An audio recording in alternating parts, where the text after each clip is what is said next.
اللهم صل على سيدنا محمد يا رب صل وسلم دائما ابدا على حبيبي. تو یہ جو خواتین کی باتوں کی شکایت آتی ہے یہ بھی اس بات کی دلیل ہے کہ مردوں کی نسبت عقل کیا ہے؟ کم ہے. اس لیے کہ جو زیادہ باتیں کرتے ہیں نا، ہر وقت باتیں باتیں باتیں، یہ بھی عقل کی کمی کی دلیل ہوتی ہے. بچے زیادہ باتیں کرتے ہیں، آپ کو پتہ ہے، ہر وقت بولتے رہتے ہیں، بے وقت بولتے ہیں، ہوتا ہے نا. بچوں کو دیکھا ہے نا، کچھ نہ صبح اٹھتے ہی کچھ نہ کچھ بولنا چاہتے. جب وہ میچور ہوتے ہیں خاموش. جیسے جیسے انسان میچور ہوتا رہتا ہے اس میں خاموشی کا عنصر بڑھتا چلا جاتا ہے، یہاں تک کہ بالکل خاموش. کوئی ضرورت کی بات ہوگی تو کرے گا، چپ بیٹھا رہے گا، اسی میں اس کو سکون ملتا ہے. ہم نے بڑے بڑے علماء دیکھے ہیں، اپنے مشائخ کو دیکھا ہے. مفتی رشید احمد صاحب رحمہ اللہ کی میں اکثر مثال دیتا ہوں. ان کی آدھے گھنٹے کی مجلس ہوتی تھی. جب وہ مجلس میں آ کے بیٹھتے تو بسا اوقات پوری مجلس میں خاموش رہتے. بھئی ایک ٹائم دیا ہوا تھا انہوں نے اپنے مریدوں کو آدھے گھنٹے کا کہ اس میں ملاقات کے لیے آنا چاہو تو آ سکتے ہو. اور علماء کو تو وہ علماء اور طلباء جا کے بیٹھتے تھے ان کے آفس میں. آفس میں بیٹھنے سے پہلے اے سی چلا دیا جاتا تھا اور اس میں اسپرے کیا جاتا تھا خوشبو کا. خوشبو کے وہ بڑے عاشق تھے، خوشبو کے بغیر جہاں خوشبو نہیں ہوتی تھی تو ان کو وہاں بدبو آتی تھی. ٹھیک ہے نا، بہت مہنگی خوشبوئیں استعمال کرتے تھے. تو وہ آدھا گھنٹہ انہوں نے طلباء کو دیا ہوا تھا. تو آتے نیچے آ کے بیٹھ جاتے، بیٹھ کے سب کو ایک نظر دیکھتے، تھوڑا سا مسکراتے، اس کے بعد چپ. کیونکہ کوئی بات ذہن میں نہیں آ رہی کرنے کی تو چپ بیٹھے. ہم بھی چپ. ہم بھی یہ نہیں کہ اور بھائی سنائیں خیریت حضرت آج صبح ناشتے میں کیا کھایا آپ نے. بھائی کرنا چاہو تو کچھ بھی بولتے رہو، اور کیا کھایا آپ نے ناشتے میں، اور امی ٹھیک ہیں، اور بھائی کیا ہو گیا منگنی وہاں طے ہو گئی. خواتین یہی کر رہی ہوتی ہیں نا باتیں. میت میں بھی باتیں کرتی ہیں. کسی کی میت ہو جائے نا، اب وہاں بھی پوچھ رہی ہوں گی بہن اس دوپٹے کی کیا قیمت ہے. روتے روتے پوچھ رہی ہوں گی ہائے ہائے منع کے ابا دنیا سے چلے گئے اللہ مغفرت فرمائے. بہن یہ دوپٹہ کہاں سے لیا تھا تم نے؟ وہ پھر روتے روتے ہائے منع کے ابا بہت اچھے تھے، بولٹن مارکیٹ سے خریدا تھا میں نے. تو پھر وہ روتے روتے کہیں گے ہائے ہائے اللہ مغفرت کرے ان کے آپ کے میاں کی، بہت جوانی میں چلے گئے. ذرا سستا مل جاتا ہے بولٹن مارکیٹ میں، صحیح کیا آپ نے، وہاں سے حیدری سے لے لیتی تو قریب پڑ جاتا ذرا سا. تو ان کی باتیں رکتی نہیں. ہمارے حضرت آگے بیٹھتے تھے چپ، ہم بھی چپ اور حضرت بھی چپ. اس لیے کہ کوئی اہم بات آئی نہیں رہی. جب تک کوئی اہم نہیں ہے تو پوچھنی نہیں ہے. اب یہ کیا کہ آپ نے ناشتے میں کیا کھایا، فلانا کیا کھایا. یا تو دیکھو کوئی بیٹھا ہی گپ شپ کے لیے ہو، دوست احباب کی محفل بعض دفعہ ہوتی ہی گپ شپ کے لیے، وہ تو محفل سجائی ہی گپ شپ کے لیے گئے ہیں نا، اس میں تو ٹھیک ہے. نارملی انسان جتنا خاموش ہوگا اکثر یہ اس کے ذہین ہونے کی علامت ہے کہ یہ میچور ہے، سمجھدار ہے. بلا وجہ بولتے رہنا یہ اس کی علامت ہے کہ آپ کی عقل کامل نہیں ہے. سمجھ رہے ہیں کہ نہیں سمجھ رہے ہیں؟ تو ہاں بعض دفعہ انسان کو محبت کے اظہار کے لیے بولنا پڑتا ہے. جیسے بعض خاموش مزاج لوگ جب گھر میں جاتے ہیں تو اتنے میچور ہو چکے ہوتے ہیں، بیوی سے بھی بات نہیں کر رہے ہوتے. وہ اب وہ آفس سے آئے، کیونکہ گریڈ بہت 20ویں گریڈ کے آفیسر ہیں، تو وہ آفس میں جیسا ان کا روب ہوتا ہے چپ بیٹھے رہتے ہیں، تو گھر آ کے بھی چپ. ہمارے ایک جاننے والے تھے وہ ایسے ہی کرتے تھے. ان کے بچے بھی ان سے بیزار آ گئے تھے اپنے ابا سے، بیگم بھی بیزار آ گئیں. وہ آفس سے گھر آتے ہیں، آٹومیٹک ان کا ایک سسٹم تھا نا روبوٹ کی طرح. اس وقت صاحب آفس سے گھر آئیں گے تو جیسے ہی گھر آئیں گے دروازہ پہلے سے کھلا ہوا ہونا چاہیے. وہ جائیں گے اپنے خاص روم میں بیٹھیں گے، ان کی بیگم ان کے لیے روبوٹ کی طرح چائے پیش کر دیں گی. وہ چائے پئیں گے، بات کچھ نہیں، سلام دعا بھی نہیں کرتے تھے. وہ بیگم صاحبہ چائے پیش کریں گی، چائے پئیں گے، آرام کریں گے تھوڑی دیر. اس کے بعد اپنا جو بھی ورک ہے، کوئی فون پہ بات چیت کی، اور پھر ٹائم پہ اپنا سو گئے، صبح اٹھے چلے گئے. اچھا بچوں کے ساتھ آتے ہی بچوں کو تھوڑی سی جیب خرچی دے دی، چپ، باتیں نہیں، چپ، جیب خرچی پکڑائی، نکل لیے. تو یہ تکبر ہے.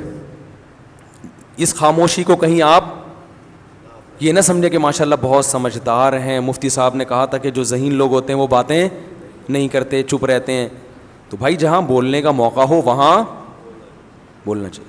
اللہ میرے والد صاحب کی مغفرت کرے, ہمیں والد صاحب کے انتقال پہ اتنا افسوس ہوا, گھر کی رونق ختم ہو گئی. کیونکہ جب وہ آتے تھے بات چیت کرتے تھے, لطیفے جو میں اکثر بیان میں سناتا ہوں والد صاحب سے سنے ہوئے ہم نے. تو گھر میں جب آپ جائیں تو بیوی بچوں کے ساتھ گپ شپ لگائیں. یہ گپ شپ محبت کے اظہار کے لیے ہوتی ہے, اس میں کوئی وجہ نہیں ہوتی. ویسے جب بات چیت کریں نا تو آفس میں ریزرو رہا کریں, بلا وجہ بات چیت چپ کر کے بیٹھو بھائی, یہاں کام کی بات ہے تو کرو, نہیں تو پتلی گلی سے نکلو. اب جیسے مجھ سے بھی کوئی ملنے کے لیے آئے, کوئی کام کی بات ہے, تو مجھے بھی میں کہتا ہوں بھائی اس کام کی بات کو فوکس کرو, ایران توران نہ جاؤ. فون میں نے ریسیو کر لیا کسی کا, وہ ایران توران شروع کر دیتے ہیں. بھائی جو آپ کا مسئلہ ہے اسے آپ پوچھیں, اگر پھر بھی وہ ادھر ادھر طول دیتا ہے تو میں لائن کاٹ دیتا ہوں کہ ہم اب گپ شپ کے لیے آپ سے ہم نے بات نہیں کی ہے. گپ شپ کیا ہے تو پھر دوستی ہے, تو پھر چلو وہ ہائی وے پہ چلتے ہیں, وہاں بیٹھ کے وہ بنوائیں گے انشاءاللہ, اور پھر گپیں بھی لگائیں گے. سمجھ رہے ہیں نا. تو اس میں بعض لوگوں کی عادت ہوتی ہے وہ فری ہو جاتے ہیں. اور میں نے یہ چیز بھی نوٹ کی ہے, بہت معذرت, کہ خواتین کے جب فون آتے ہیں تو وہ بات کو طول دیتی ہیں, ٹو دا پوائنٹ بات نہیں کرتی, بہت لمبی. مرد کا جب فون آتا ہے تو وہ مختصر بات کرتے ہیں. وجہ اس کی یہی ہے کہ خواتین کو بات سمیٹنا نہیں آتی ہے, سوائے ان خواتین کے جو میرا بیان سن رہی ہیں, کیونکہ پھر نیگیٹو کمنٹس بہت آتے ہیں. تو ان خواتین کے علاوہ کی بات کر رہا ہوں, طول دیتی ہیں. قرآن میں آتا ہے نا, وَمَن يُنَشَّأُ فِي الْحِلْيَةِ وَهُوَ فِي الْخِصَامِ غَيْرُ مُبِينٍ. عورت کے بارے میں اللہ نے فرمایا وہ خصام میں غیر مبین ہوتی ہے, اپنی بات کو مدلل انداز میں نہیں پیش کرتی, جذبات سے زیادہ متاثر کرتی ہیں. جذبات زیادہ غالب آ جاتے ہیں, ٹو دا پوائنٹ بات کم ہوتی ہے. تو اس میں خوب اچھی طرح سے سمجھیں. کیا کہہ رہا تھا یار میں, کہاں سے کہاں بات چلی گئی, وہ واقعہ سنا رہا تھا. تو وہ صاحب جب گھر میں آتے ہیں چپ روبوٹ بن کے نا, وہ چائے پئیں گے, سو جائیں گے, رات کو کھانا آ جائے گا ان کے سامنے رکھا جائے گا بالکل ٹائم پہ, کھانا آیا کھایا, تھوڑا چہل قدمی کی اکیلے, پھر سو گئے, پھر صبح اٹھے. ایسے ان کی روٹین. میں جب ان کا کبھی ذہن میں تصور آتا ہے تو میں اپنے والد صاحب کا آتا ہے, میں نے کہا یار وہ کتنے, جب انسان کمپیئر کرتا ہے نا, جب تک کوئی آپ کے سامنے اپوزٹ مثال نہیں ہوتی تو پھر اپنوں کی قدر کہتا ہے یار کیسے زبردست آتے ہیں. حالانکہ ان کی بڑی عزت تھی محلے میں, بہت ہر جگہ عزت ہوتی تھی ان کی, لیکن گھر میں آ کے بالکل بچوں میں گھل مل جایا کرتے تھے, لطیفے بھی سناتے تھے, غصہ بھی ہوتے تھے, ہنسی مذاق کی باتیں بھی کر لیتے تھے. تو یہ خاموشی کا مطلب ہرگز نہیں ہے. تو یہ جو بات چیت کی جاتی ہے, بعض دفعہ بات چیت کی وجہ اظہار محبت ہے. میں جب کوئی ملنے کے لیے آتا ہے, میں دیکھتا ہوں کہ اس پہ روب بہت ہے, وہ بات نہیں کر پا رہا مجھ سے, پھر میں اس سے ایران توران خود ہی شروع کر دیتا ہوں تاکہ اس کا روب تھوڑا. پھر میں پوچھتا ہوں کیا نام ہے آپ کا, کہاں سے آئے ہیں, شادیاں وادیاں کتنی کی ہیں, ایسے ہی. حالانکہ اس کا اس شادی سے کوئی تعلق نہیں ہوتا, ٹھیک ہے نا, ایک ہی کی ہے. میں نے کہا چلو اللہ دوسری کی توفیق دے. کہہ رہا نہیں بھائی میں تو ایک ہی, میں چلو ایک ہی پر اللہ اسی کو نبھانے کی. ایسے وہ فریق. یہ جو بات چیت کی جا رہی ہے دیکھنے میں تو فضول لگ رہی ہے, مگر اس بات چیت کا مقصد ہوتا ہے اس کو تھوڑا سا مانوس کرنا, تاکہ وہ جو میٹر لے کر آیا ہے وہ کھل کے اظہار خیال کر سکے. تو آپ میں سے کوئی آئے اور میں ایران توران شروع کر دوں تو آپ کہیں گے ادھر تو مفتی صاحب کہہ رہے تھے ایران توران نہیں کیا, اور ٹو دا پوائنٹ بات, تو وہ ٹو دا پوائنٹ ہی ہوتی ہے, لیکن اس کا کوئی مقصد ہوتا ہے. تو اگر کسی سے محبت کا اظہار کرنا ہے, دوستوں کی محفل ہے, یہ گھر میں بیگم کے ساتھ, تو آپ کو بات چیت وہ فضول ہی بھی کر لیں. بیگم کیا پکایا تھا آج, امی کے یہاں گئی تھی, کیا پکا ہوا تھا تم آج امی کے یہاں سے ہو کر آئی ہو, بھنڈی, اچھا ہمارے یہاں تو گوشت پکتا ہے, ادھر بھنڈی کھائی ماشاء اللہ, چلو تمہیں احساس تو ہوگا نا. یعنی یہ والی باتیں نہ کریں, مقصد یہ ہے, اس سے پھر لڑائی ہو جائے گی نا. تو ایسے ہی ایران توران اور کیا ہو رہا ہے, تو وہ کرنا ضروری ہے, سمجھ رہے ہیں, وہ کرنا ضروری ہے. وہ نبی بھی کیا کرتے تھے اپنے گھر میں, آپ صلی اللہ علیہ وسلم بھی گھر میں بعض دفعہ اپنی ازواج سے قصے کہانیاں بھی سنا کرتے تھے. حالانکہ نبی کا وقت کتنا قیمتی ہے, لیکن قیمتی وقت کے باوجود اس کام کو بھی آپ نے قیمتی سمجھا. سمجھ رہے ہیں کہ نہیں سمجھ رہے. ہمارے ایک دوست تھے, حضرت مفتی تقی عثمانی صاحب سے بیعت تھے, اور بہت بڑے عالم تھے, 24 گھنٹے مصروف. میں نے کبھی ان کو ٹائم ضائع کرتے ہوئے نہیں دیکھا. ایسے تھے, ان کا انتقال ہو گیا, اللہ مغفرت فرمائے. میں نے کبھی نہیں دیکھا کہ وہ ٹائم ضائع کرتے ہوں. کوئی گپ شپ نہیں کسی سے, جامعۃ الرشید میں آتے, اپنا حساب کتاب سے جو ان کے جس کام کا ٹائم ہے اس میں مصروف رہتے, کوئی فالتو بات نہیں, بڑے بزی. حضرت مفتی تقی صاحب سے بیعت ہو گئے, وہ میری ان سے بڑی دوستی تھی. تو آپ کہیں جب وہ ٹائم ہی نہیں تھا تو دوستی کہاں سے ہو گئی؟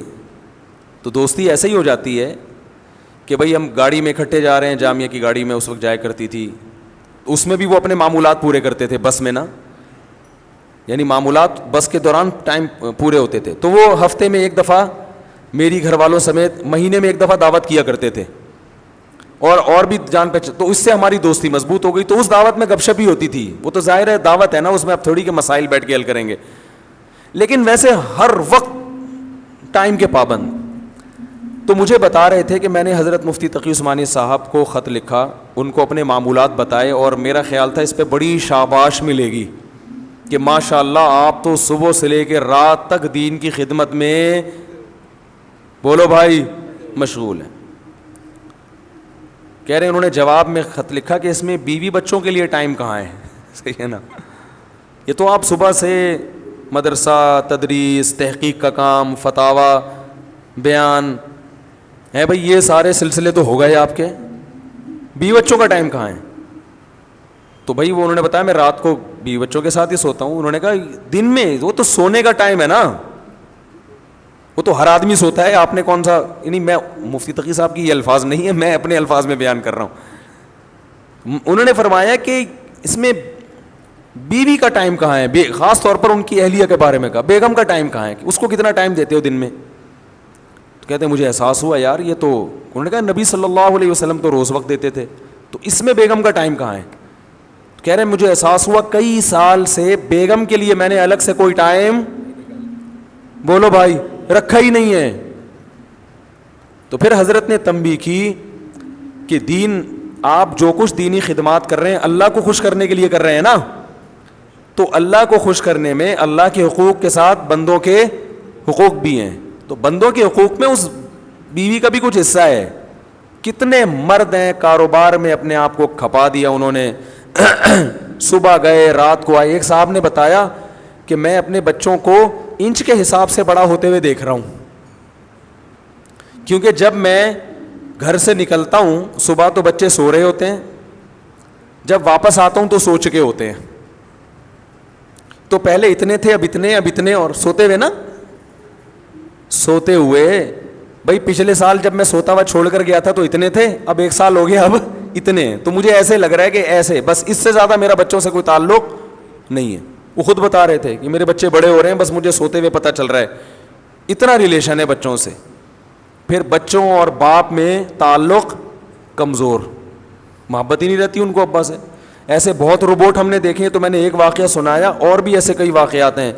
ایک وکیل صاحب, ان کی زندگی روبوٹ جیسی, کہہ رہے ہیں کہ 10 سال میں اپنے بھائی بہنوں سے نہیں ملے. یہ مجھے بتایا ان کے رشتہ داروں نے کہ 10 سال ہو گئے, کیونکہ یہ ہائی کورٹ میں اس کیس کی سماعت کرتے ہیں اور بڑے مشہور وکیل ہیں. اب تو انتقال ہو گیا, اللہ مغفرت فرمائے. بڑے مشہور وکیل ہیں اور بہت پیسہ کمایا انہوں نے, بڑے ایماندار ہیں. ایمانداری پر ان کو ایوارڈ ملے ہیں. ایمانداری پر, جب مسلم لیگ کی حکومت تھی اس وقت ان وکیل کو ایمانداری پر ایوارڈ ملا تھا. پاکستان میں وکیل کو ایمانداری پہ ایوارڈ مل جائے, آپ اندازہ لگاؤ یار کتنا نیک اور واقعی بہت نیک تھے. کبھی کرپشن نہیں, کوئی جھوٹا کیس نہیں لیا. جو بھی مجرم آتا تھا پہلے اس سے پوچھتے تھے, یعنی مجرم تو نہیں, جو بھی کیس آتا تھا پہلے اس سے پوچھتے تھے کہ غلطی, پہلے خود ٹریس کرتے تھے کہ یہ کرپٹ تو نہیں ہے, کہیں ظلم اس کی طرف سے تو نہیں ہے. جب پتہ چلتا تھا بھائی اس پہ ظلم ہو رہا ہے, پھر وہ کیس لیتے تھے. اور کوئی کیس وہ ہارے نہیں تھے کبھی بھی, اتنے تیاری کے ساتھ ہر وقت کتابیں لے کے بیٹھے رہتے تھے. میں ان کے گھر گیا, ان سے ملا میں باقاعدہ, اتنی موٹی موٹی وکالت کی کتابیں, اور ہر وقت اسٹڈی کر کر کے ان کے سر بالکل ایسے بن گیا تھا جیسے کچھ دن پہلے میں نے جو چرنا میں آپ نے میری ویڈیو دیکھی ہوگی نا. اب اللہ کا شکر ہے اوپر کے حالات ویسے خطرناک الحمدللہ نہیں ہے, بہت ڈینجرس حالات تھے اس زمانے میں اوپر کے. تو جو سمجھدار ہیں ان کو پتہ ہے, باقی پھر تو اب میں نے ان کو دیکھا اتنی موٹی موٹی کتابیں اور وقت پڑھتے رہتے ہیں. وکالت میں تو آگے نکل گئے, بچے بھی باغی, رشتہ دار بھی باغی, کوئی دوسرے ملک سے ان کی بہن آئی ملنے کے لیے, تو کوئی ٹائم ہی نہیں دیا اس کو, میرے پاس ٹائم نہیں ہے, سب لعنتیں بھیج رہے ہیں. تو یار یہ کون سی زندگی ہے؟ حکومت آپ کو ایوارڈ دے رہی ہے لیکن رشتہ دار آپ سے ناراض ہیں, تو کیا اللہ خوش ہوگا؟ وَأُولُو الْأَرْحَامِ بَعْضُهُمْ أَوْلَى بِبَعْضٍ فِي كِتَابِ اللَّهِ, اللہ کی کتاب میں سب سے پہلے رشتہ دار ہیں. سب سے پہلے آپ کیس کی سماعت کریں, آپ کیس اتنے لیں جتنے اپنے گھر والوں کو اور رشتہ داروں کو ٹائم دے کے جو وقت بچے اس میں آپ لگائیں. آپ سارا ٹائم اسی میں برباد کر دیا, تو یہ بڑا ظلم ہے. تو خاموش رہنے کا مطلب یہ نہیں ہے کہ گھر میں جا کے بھی ناک پہ مکھی بٹھا کر خاموش ہو جائیں. وہاں جائیں, رشتہ داروں میں جب جاتے ہیں تو ٹھیک ہے, گپ شپ ہوتی ہے, بات چیت ہوتی ہے, وہ تو ایران توران چلتا ہے.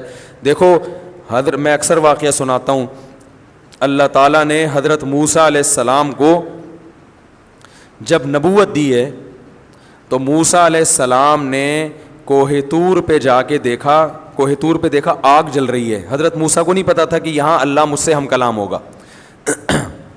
حضرت موسیٰ علیہ السلام وہاں پہنچے تو اللہ تعالیٰ نے کیا فرمایا, انی انا اللہ, اے موسیٰ میں اللہ ہوں. اب کیا موسیٰ علیہ السلام پر روب پڑا ہوگا نا کہ میں کون ہوں؟ اللہ ہوں.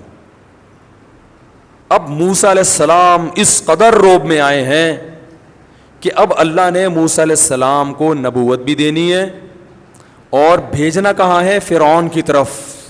یہ دونوں بڑے ذمہ داری والے اور بڑے بھاری کام ہیں. تو اب اللہ تعالیٰ موسیٰ علیہ السلام سے ہم کلام ہو رہے ہیں, وما تلک بیمینک یا موسیٰ, اور یہ تیرے دائیں ہاتھ میں کیا چیز ہے اے موسیٰ. اتنا لمبا کلام, حالانکہ یہاں بظاہر اس کلام کی چندہ ضرورت نہیں تھی. اللہ کو تو پتہ ہے موسیٰ علیہ السلام کے سیدھے ہاتھ میں لاٹھی ہے. اللہ تعالیٰ تو یہ چاہ رہے تھے, اللہ کا یہ ارادہ تھا کہ موسیٰ علیہ السلام اس لاٹھی کو زمین پہ پھینکیں گے, سانپ بنے گی, پھر پکڑیں گے, لاٹھی بنے گی, تو میں کہوں گا یہ آپ کو میں نے ایک معجزہ دیا ہے. اس کے لیے اتنا کافی تھا کہ اللہ موسیٰ علیہ السلام سے کہتے کہ اے موسیٰ آپ پیغمبر بن گئے ہیں, فرعون کے پاس جائیں, اس کو تبلیغ کریں, بتائیں کہ میں اللہ کا نبی ہوں, دلیل مانگے تو یہ لاٹھی اس وقت زمین پہ پھینک دینا, یہ سانپ بن جائے گی, ختم. کیا خیال ہے؟ کیا ہو گیا بھائی, غلط تو نہیں کہہ رہا؟ تو اس سب کی کیا ضرورت تھی؟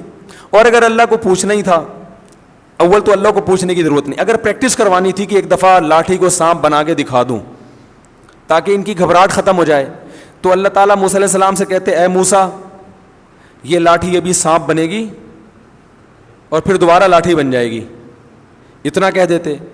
چلو عملاً کروانا تھا تو اللہ موسیٰ علیہ السلام سے کہتے اے موسیٰ اس لاٹھی کو زمین پہ پھینکو. جب زمین پہ پھینکتے سانپ بنتی تو اللہ کہتے اب دوبارہ اٹھا لو, یہ لاٹھی بن جائے گی. کافی تھا نا. تو سوال کی ضرورت ہی نہیں تھی کہ یہ کیا ہے. کیا ہو گیا بھائی؟ سوال کی ضرورت تھی ہی نہیں کہ یہ کیا ہے. ڈائریکٹ اللہ کو تو پتہ ہے نا. اللہ کو جب یہ پتہ ہے کہ یہ فرعون بچوں کو قتل کر دیتا ہے اور میں نے موسیٰ, اللہ تو سب شروع سے دیکھتا آ رہا ہے موسیٰ علیہ السلام کو کہ موسیٰ کی ماں میں کے دل میں نے کیسی محبت ڈالی, فرعونیوں کے دل میں. موسیٰ کی ماں کو میں نے کہا صندوق میں ڈالو. تو جس اللہ کو یہ پتا تھا کہ موسیٰ کی ماں کے بچے کی ولادت ہونے والی ہے, فرعون کے قتل سے ایسے بچایا جائے گا, پھر ان سے قبطی کا قتل ہو گیا, پھر ان کی مدین جا رہے ہیں, پھر وہاں بکریاں چرا رہے ہیں, پھر وہاں سے شادی کر کے بیوی کو لے کر آ رہے ہیں, پھر میں ان کو کوہ طور پہ بلا کے نبوت دوں گا. اس اللہ کو یہ نہیں پتا کہ دائیں ہاتھ میں کیا ہے. کیا ہو گیا بھائی, سمجھ میں آ رہا ہے؟ اس اللہ کو یہ نہیں پتا کہ دائیں ہاتھ میں کیا ہے. لیکن یہاں اللہ ہم کلام ہو رہے ہیں, وما تلک بیمینک یا موسیٰ, اے موسیٰ اور یہ تیرے دائیں ہاتھ میں کیا چیز ہے. اول تو اے موسیٰ کہنے کی ضرورت ہی نہیں ہے. اتنی دیر سے کلام کس سے ہو رہا ہے؟ اتنی دیر سے موسیٰ علیہ السلام سے ہی بات ہو رہی ہے, تو پھر تو آپ کر کے بات کی جاتی ہے, آپ بتائیں, یا یہ بلکہ کچھ بھی نہیں کہا جاتا یہ کیا ہے. اور اگر پوچھنا ہی اول تو یا موسیٰ کہنے کی ضرورت نہیں تھی. دوسری بات, دائیں ہاتھ کا تذکرہ کرنے کی ضرورت نہیں تھی. ہم جب کسی سے پوچھتے ہیں, ہم کہتے ہیں واٹ از دس, یہ پوچھتے ہیں نا یہ کیا بھائی, یہ کیا ہے, پوچھتے ہیں نا یہ کیا لے کے گھوم رہے ہو آپ, ایسا ہی ہو نا. اور واو کی ضرورت نہیں, اور کی ضرورت بھی نہیں ہے. اور دائیں ہاتھ میں کیا ہے بھائی, ہاتھ میں کیا لے کے گھوم رہے ہو, دائیں ہاتھ میں. کتنا لمبا سوال. وما تلکا بیمینکا, اور یہ کیا ہے تیرے دائیں ہاتھ میں اے موسیٰ. تو ممکن ہے کچھ لوگ کہے, آپ کہہ رہے ہیں خواتین بہت لمبی بات کرتی ہیں, تو یہاں تو موسیٰ علیہ السلام بھی اتنی لمبی, اللہ بھی اتنی لمبی بات کر رہے ہیں, حالانکہ اللہ کو اس کلام کی ضرورت نہیں تھی. بھائی اللہ اس لیے اتنی لمبی بات کر رہے ہیں کہ موسیٰ پر روب کم ہو جائے, کچھ بات چیت تو ہو. اور اللہ کو موسیٰ علیہ السلام سے محبت بھی ہے, تو محبت کا بھی تقاضا ہوتا ہے کہ کلام کو طول دیا جائے. تو خواتین جو یہاں بیان سننے آئی ہیں, اگر آپس میں ایک دوسرے سے عشق بہت زیادہ ہے, اتنی محبت, تو پھر لمبی باتیں کریں ٹھیک ہے, لیکن بھائی اگر ایسی کوئی کہانی نہیں ہے تو پھر بیان کو فوکس کریں. اصل میں یہ بتانا چاہ رہا تھا سمجھ رہے, اتنی دیر سے میں سمجھانا چاہ رہا ہوں نا, یہ سمجھانا چاہ رہا ہوں, تو ظاہر ہے بیان کو فوکس کریں نا پھر. تو خیر اب یہ واقعہ مکمل کر دوں, بڑا دلچسپ ہے. تو وہ تو اللہ تعالیٰ مانوس کرنا چاہ رہے تھے موسیٰ علیہ السلام کو, اور محبت کا اظہار بھی کرنا چاہ رہے تھے کہ آپ سے محبت ہے تو کچھ بات چیت بھی تو ہو جائے نا اس بہانے. موسیٰ علیہ السلام فرعون کے پاس تو آپ جاتے رہیں گے, وہ تو کام ہوتا ہی رہے گا. تو موسیٰ علیہ السلام کی محبت کو بھی شے آ گئی, انہوں نے بھی ٹو دا پوائنٹ بات نہیں کی, جواب مختصر نہیں دیا. آپ سے کوئی پوچھے اور یہ تمہارے, آپ کا نام کیا ہے بھائی؟ سلمان, ثوبان. میں کہوں اور یہ آپ کی ناک پہ کیا رکھا ہوا ہے اے ثوبان, آپ بولیں گے چشمہ, یہی بولیں گے نا. بلکہ پہلے آپ بولیں گے استاد جی آپ خود بھی چشمہ لگائیں, کیونکہ آپ کو میری ناک پہ چشمہ ہی نظر نہیں آ رہا اتنا موٹا. تو پہلے تو آپ یہ چشمہ لگائیں تاکہ سوال کی ضرورت ہی نہ رہے. اگر یہ اس طرح کی بات کریں گے اس کا مطلب میں نے ان سے پیسے لے کے کھائے ہوئے ہیں, یہی مطلب ہوگا نا. طنز کا کوئی موقع ہاتھ سے جانے نہیں دے رہے, نفرت ہے, کوئی وجہ ہے, کچھ تپے ہوئے ہیں.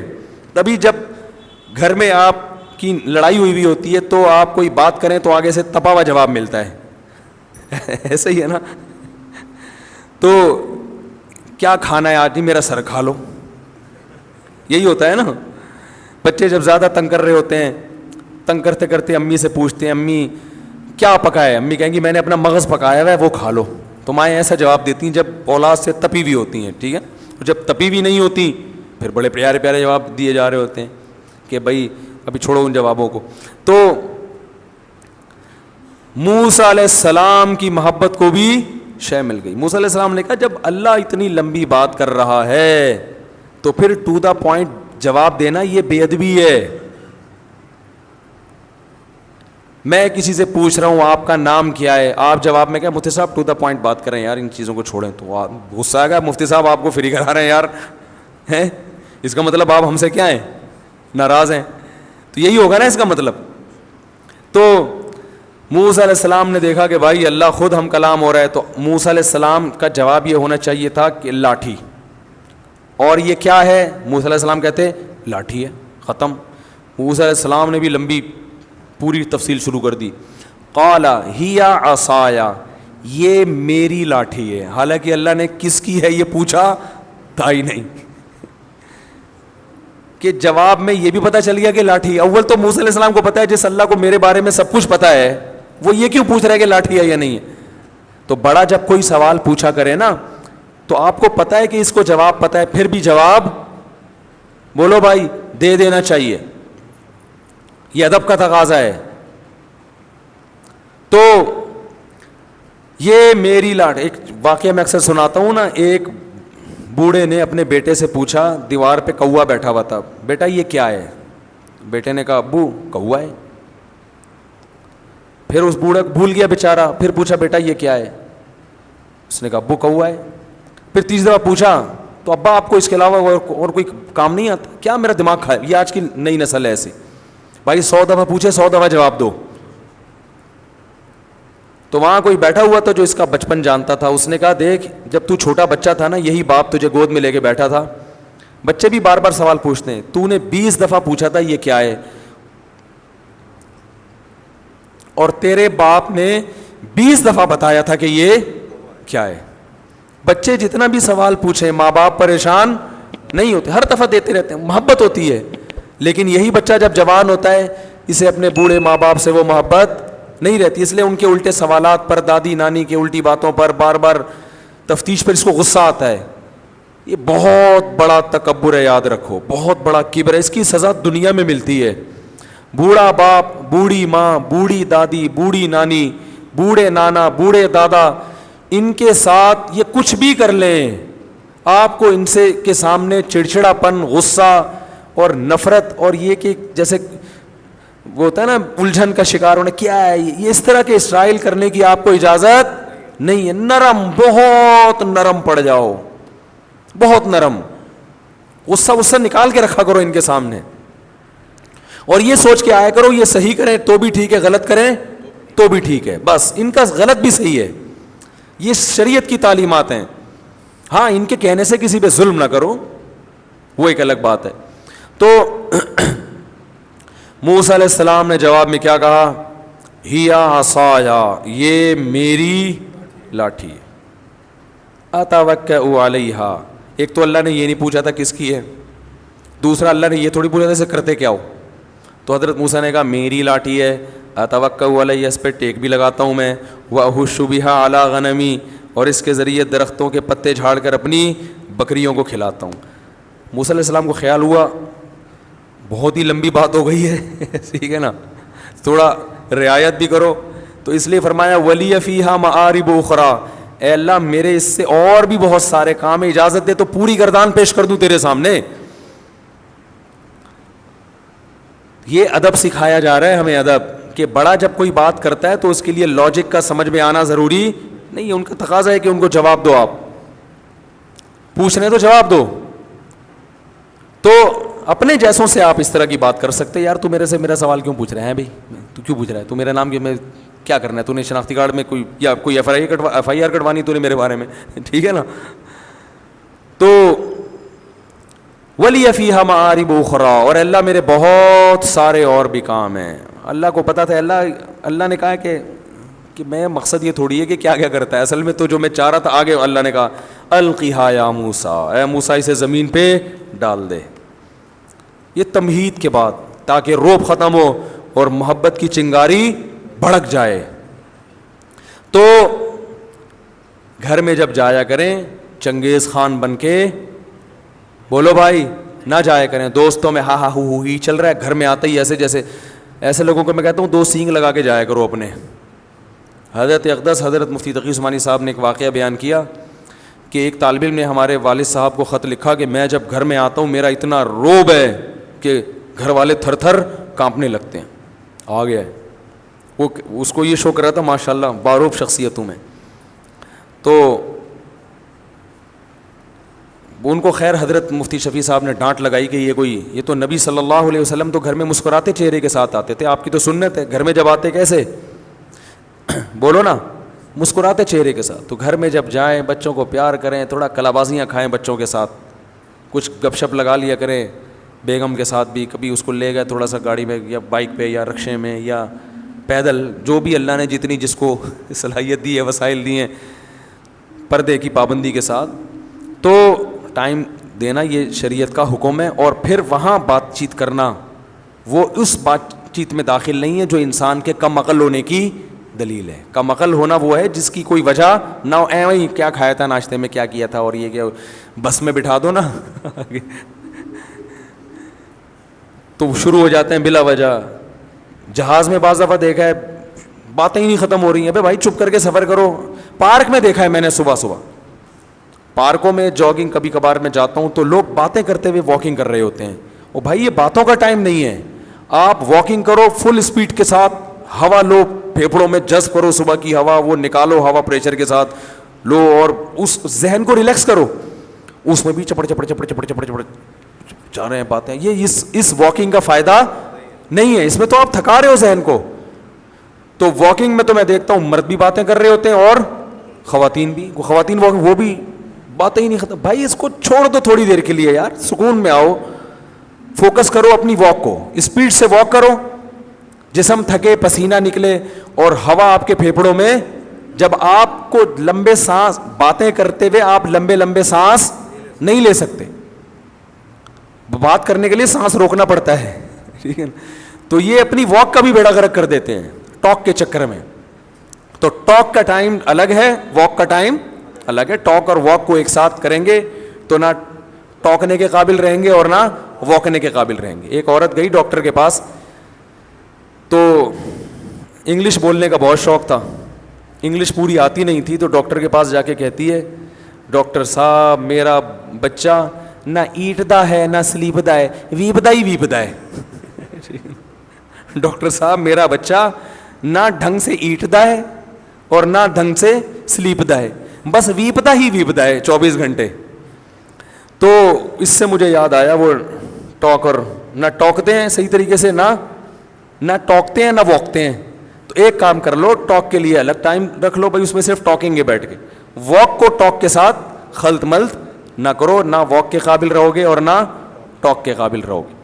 تو یہ بات پوری اس پر آئی تھی کہ خواتین کو یہ مان لینا چاہیے کہ ہمارے میاؤں میں تھوڑی سی ہم سے عقل زیادہ ہے. تو بڑے بڑے فیصلے میاؤں کو کرنے دیا کریں, میاؤں کو بڑے بڑے فیصلے بچوں کی ایجوکیشن کے بارے میں, ان کے نکاح شادی بیاہ کے معاملات میں. بچی کے معاملے میں شادی ہو گئی ہے تو پھر اس کو علیحدگی دلوانی ہے یا وہ پرانے مکھنچو کے ساتھ ہی اسی کو برداشت کرنا ہے. یہ سب چیزیں جو ہے نا, یہ جو بڑے بڑے فیصلے ہوتے ہیں اس میں شوہر کی اطاعت کرنی چاہیے. اسی وجہ سے اللہ نے حکم دیا, اس میں قوت فیصلہ زیادہ. اور یہ بھی ایک بات یاد رکھو کہ جب معاملہ بچی کی شادی کا ماں کے ہاتھ میں جاتا ہے تو پھر ان کی شادی نہیں ہو پاتی, کیونکہ وہ ان میں قوت فیصلہ ہی نہیں ہے. وہ سوچتی رہتی ہیں, بچیوں کی عمریں نکل جاتی ہیں اس چکر میں. باپ میں ڈیسیجن پاور وہ پلس مائنس کر کے نا, اس کی پازیٹیو چیزیں نیگیٹو چیزیں دیکھ کے تول کے جلدی فیصلہ کر لیتا ہے کہ یہ مناسب ہے یا نہیں. خواتین ساری زندگی سوچتی رہیں گی کہ یا اس کی غربت کو پہ کمپرومائز کروں یا اس کا ہینڈسم ہونا دیکھوں, ٹھیک ہے نا, یا ہینڈسم نہیں ہے لیکن امیر ہے تو پیسہ دیکھوں, شکل دیکھوں, قوم دیکھوں, قبیلہ, ساری چیزیں تو ایک آدمی میں ملتی نہیں ہے نا, تو وہ فیصلہ نہیں ہو پاتا ان سے, اس لیے وہ لمبا چلا جاتا ہے معاملہ.